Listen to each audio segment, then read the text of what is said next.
Comme un étendard tu es, comme un étendard tu es, je t'aime la vie. Comme un étendard tu es, comme un étendard tu es, comme un étendard tu es, je t'aime la vie.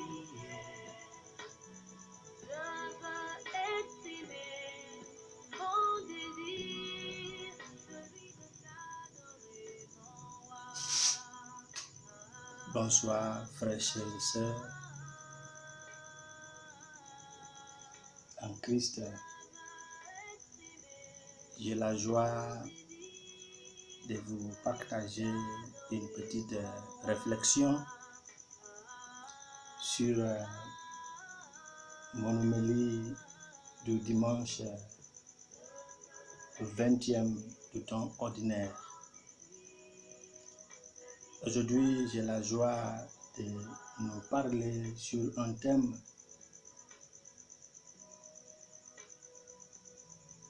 j'en suis sûr que Jésus me sauvera. Je sais que Jésus me sauvera. Aujourd'hui, l'Église nous invite par ce choix de lecture à nous rappeler que l'Église a ses marques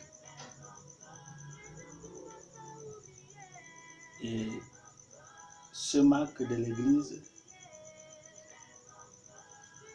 comme notre catéchèse nous a appris, l'Église est une, l'Église est sainte, l'Église est catholique et l'Église est apostolique. Parlons de l'Église qui est une. Cela signifie qu'elle est une Église unique, unie et mondiale, qui a son fondement dans le Christ Jésus. L'Église est sainte parce qu'elle est le corps du Christ avec Jésus comme sa tête. Cela ne signifie pas que tous les membres de l'Église sont sans péché. Cela signifie que l'Église et ses sacrements contribuent à rendre les fidèles saints. La sainteté de l'Église, c'est une participation à la sainteté parfaite de Jésus qui est la tête de son corps de l'Église. Nous parlons de l'Église qui est catholique, venons d'un sens littéral qui signifie universel. Et le rôle de l'Église est de diffuser la parole de Dieu de manière universelle dans le monde. L'Église est aussi apostolique, ayant ses origines et ses croyances qui se basent sur les apôtres à partir de la Pentecôte, selon la version de l'inauguration de l'Église que Saint Luc nous a présentée.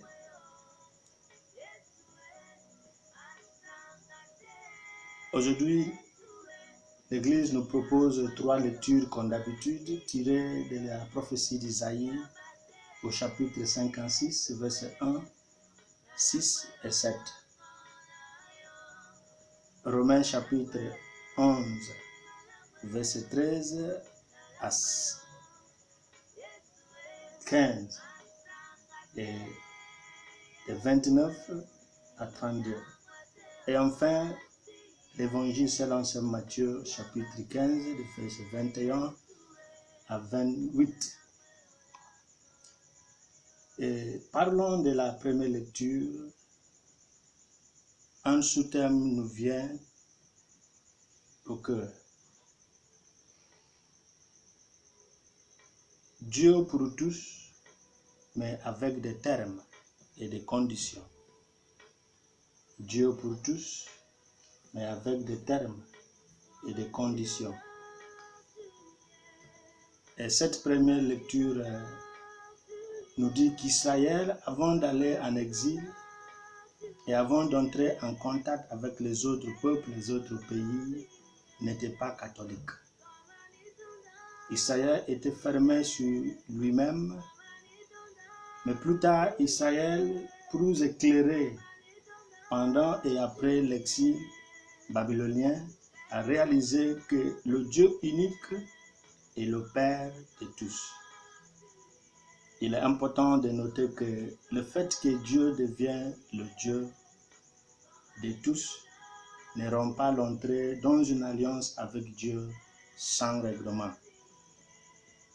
Il doit y avoir des thèmes et des conditions. Et selon la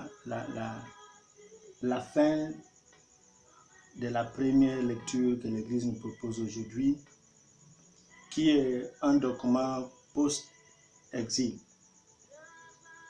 Dieu énonce les thèmes et les conditions lorsqu'il disait, et je cite, « Et les étrangers qui s'attachent au Seigneur pour le servir, pour aimer le nom du Seigneur et pour être ses serviteurs, tous ceux qui observent le sabbat, qui ne le profanent pas et qui gardent mon alliance.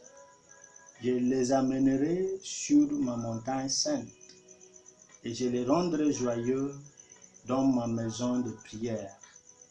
Leurs holocaustes et leurs sacrifices seront acceptés sur mon autel, car ma maison sera appelée maison de prière pour tout le peuple. » Ésaïe chapitre 56, versets 6 et 7.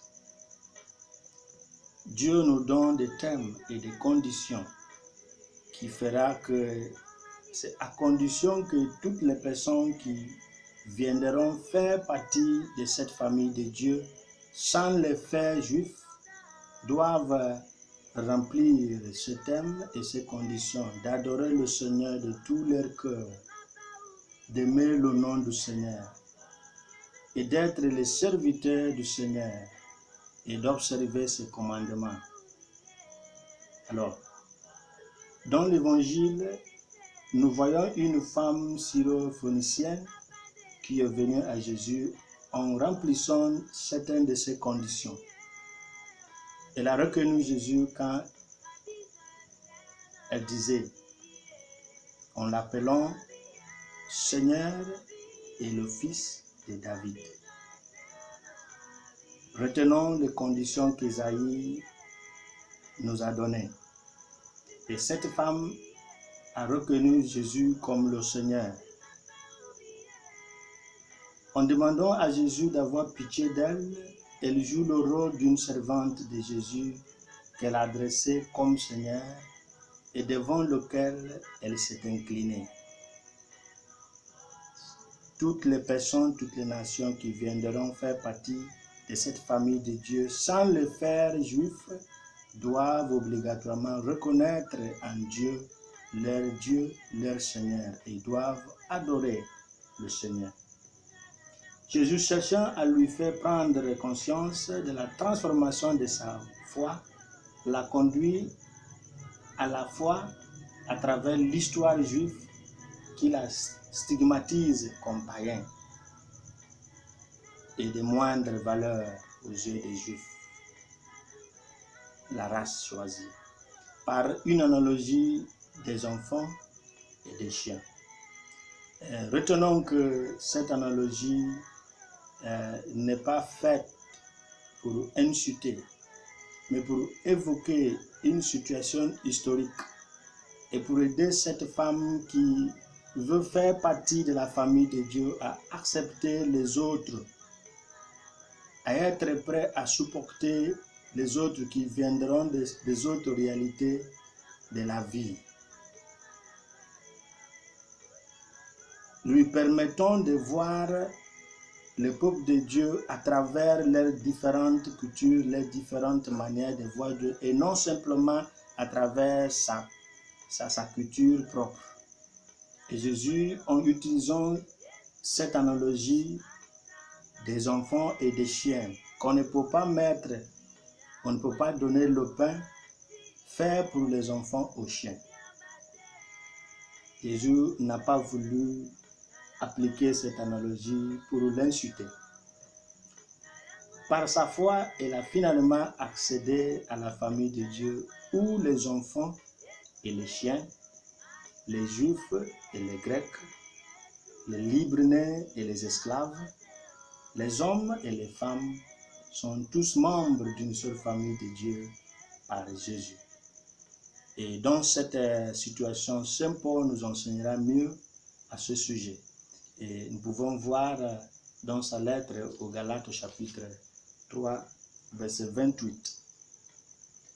Et avant de poursuivre notre partage sur la foi de cette femme, il sera nécessaire de regarder un peu sur l'image de Sidon et de Tyr.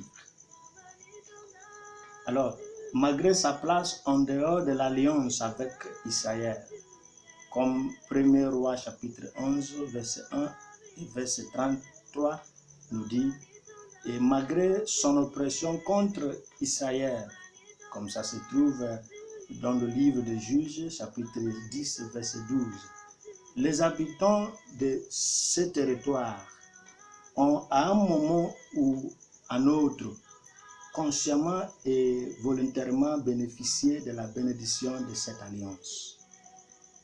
Ce n'est pas par imposition. Ils étaient conscients. Ils ont voulu participer de la bénédiction de cette alliance que Dieu a faite avec Israël, bien qu'elle soit hors de cette alliance. Par exemple, Élie, après sa déclaration qu'il n'y aura pas de pluie ni de rosée pour 3 ans et demi, jusqu'à ce qu'il déclare. Par cette déclaration prophétique, il avait la sécheresse et Dieu lui a dit de fuir la terre d'Israël, et où Élie est parti était dans ce territoire païen. Elle était accueillie par une veuve et qui l'a hébergée et qui l'a nourrie. Mais Élie a séjourné à Sidon, accomplissant des miracles. 1 Roi chapitre 17, verset 9 à 24, comme c'est relaté encore dans l'évangile de Saint Luc, chapitre 4, verset 26. Aussi, Jésus a visité la région aux côtes de Tyr et de Sidon, comme notre évangile d'aujourd'hui nous présente. Et aussi, si nous lisons Marc chapitre 7, verset 24 à 30. Et de cette région, beaucoup sont venus l'entendre prêcher. C'est pour nous aider à voir des manières dont le peuple païen, comme on nous a dit, s'intéresse au Dieu d'Israël pour participer à la bénédiction que Dieu d'Israël nous donne. Et si nous lisons Marc chapitre 3, verset 8, c'est clair. Luc chapitre 6, verset 17. Et ce qui a conduit au contraste frappant dans Matthieu chapitre 11, verset 21 à 23, avec Chorazin et Bethsaïde. Avant de conclure sur ce point, il sera nécessaire d'écouter la déclaration de Jésus sur Chorazin et Bethsaïde. Et Jésus disait, hélas pour vous Chorazin, hélas pour vous Bethsaïde, Car si les miracles qui se sont produits en vous avaient été faits à Tyr et à Sidon, ils se seront répandus depuis longtemps sur le sacre et la cendre. Mais je vous dis qu'au jour du jugement, Tyr et Sidon seront traités avec moins de rigueur que vous. Matthieu chapitre 11, versets 21 à 23. Les menaces des prophètes avaient fait de ces villes de Tyr et de Sidon des archétypes des pécheurs.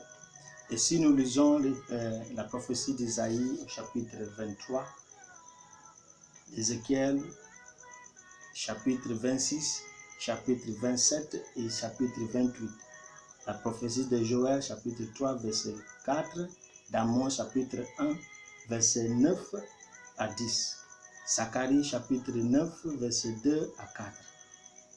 Nous allons voir comment les prophètes d'Israël ont décrit ce peuple comme païen, comme un peuple qui n'a pas d'idée et qui n'a pas la foi en Dieu d'Israël.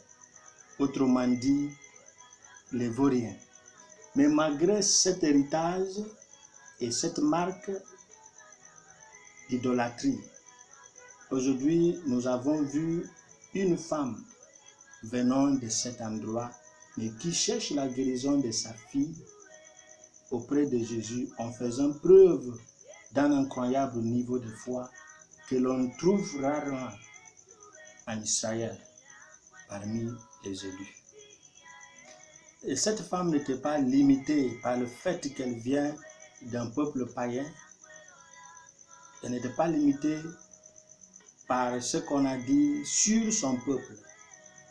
Elle a dépassé la frontière, elle a dépassé la limite historique, elle a dépassé la limite de toutes les choses qu'on a dit sur et contre son peuple pour aller voir celui qui détient le salut, celui qui détient la guérison, celui qui détient la liberté dont elle a besoin.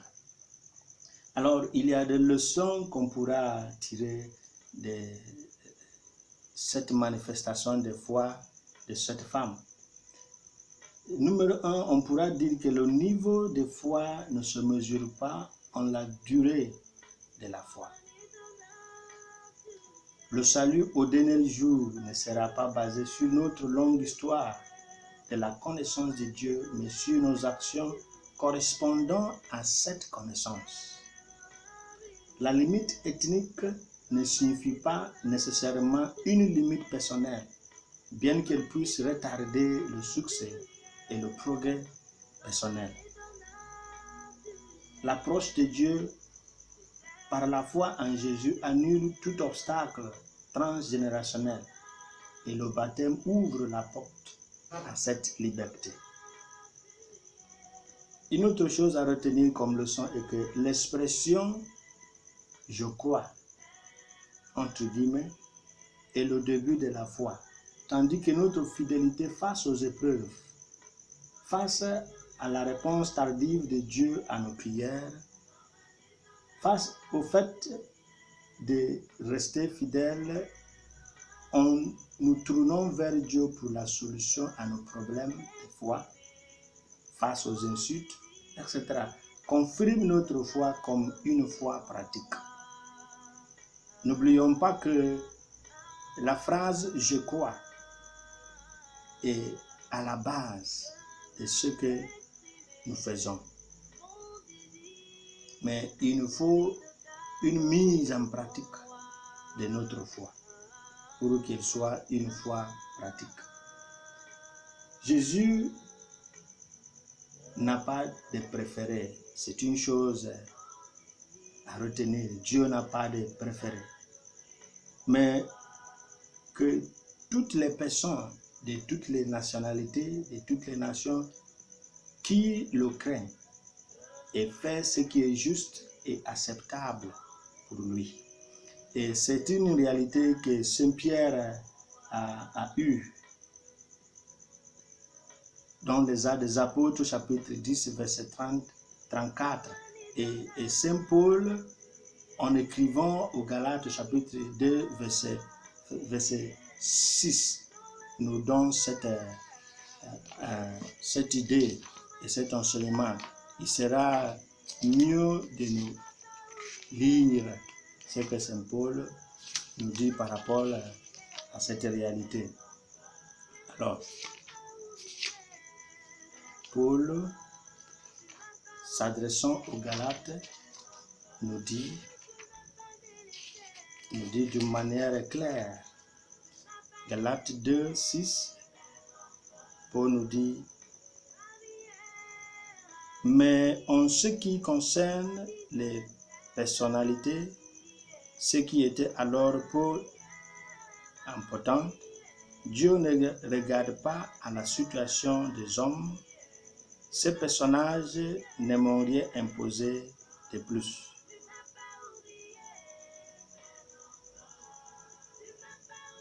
Alors, une indication, Saint Paul nous aide à comprendre que Dieu, qui est le Père de tous, n'a pas de préférence. Et au chapitre 2 de sa lettre aux Éphésiens, versets 8 et 9, il dit que c'est par la grâce de Dieu que nous sommes sauvés et non pas par nos propres œuvres.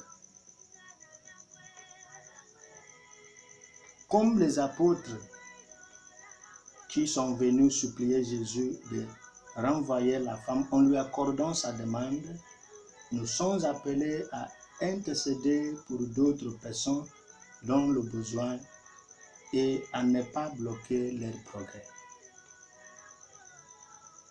Les apôtres ont dit au Christ: est-ce qu'il ne serait pas nécessaire de lui accorder sa demande pour qu'elle nous reste tranquille? C'est une invitation donnée à tous les chrétiens, à tous les croyants, d'être le pont permettant les autres d'avoir l'accès au Christ, l'accès à Dieu, et non pas les éloigner de Dieu. Et on le fera par nos actions, on le fera par nos intercessions, on le fera par à travers plusieurs manières, qui fera que Jésus, Dieu, sera attirant. Et c'est la prière que nous devons faire aujourd'hui pour que le Seigneur nous accorde la grâce nécessaire. Pour conclure, Saint Paul nous présente une partie très importante et d'où vient l'extrait que je vais citer: le don et l'appel de Dieu sont irrévocables. La grâce que nous avons tous reçue par la mort et la résurrection de Jésus est la lumière initiatrice de l'appel de Dieu à l'humanité. Cette grâce de Dieu nous donne la capacité de percevoir Dieu, de l'entendre, d'entendre son appel et de pouvoir dire: me voici Seigneur, je viens pour faire ta volonté. Comme le dit Saint Paul, le salut des païens ne doit pas se faire aux dépens ou au détriment des Juifs. En d'autres termes, aucun vrai croyant ne doit courir la course du royaume au détriment des autres. Et on ne devait pas, on ne doit pas nous réjouir de la chute des autres. Cela nous invite à éviter l'attitude du frère aîné du fils prodigue, qui n'était pas content et qui n'était pas heureux que son frère cadet, le fils prodigue, revienne sain et sauf. Et si nous lisons l'évangile de Saint Luc, chapitre 15, à partir du verset 26 à 32, nous allons voir l'attitude du frère aîné. Elle n'était pas contente parce que son frère est revenu. Et c'est une mentalité et une attitude qui guette la famille de Dieu. Les gens deviennent des metteurs de pièges. Ayant la foi, étant contents, voyant les autres perdre leur foi. Saint Paul nous aide aujourd'hui, bien que je sois nommé disciple ou apôtre des nations païennes. Je désire aussi que mon peuple des Juifs reçoive aussi la rédemption. Dieu a encerclé tout le monde comme pécheurs en leur accordant la grâce pour qu'ils soient libérés, pour qu'ils soient sauvés. Alors, que notre gain de foi ne conduise pas à la perte de la foi des autres, en particulier de ceux qui ont reçu la foi en premier.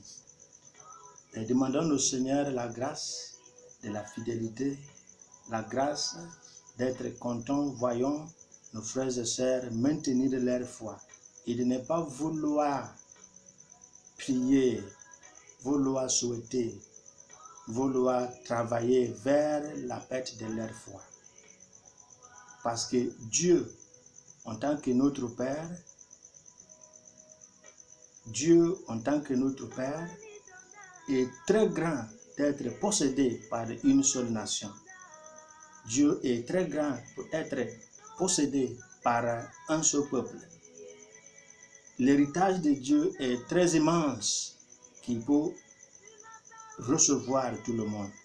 Demandons au Seigneur la grâce d'accommoder les uns des autres pour qu'au dernier jour, nous puissions entrer d'une manière sainte dans la félicité céleste, où Dieu nous montrera son propre visage et nous le verrons face à face tel qu'il est.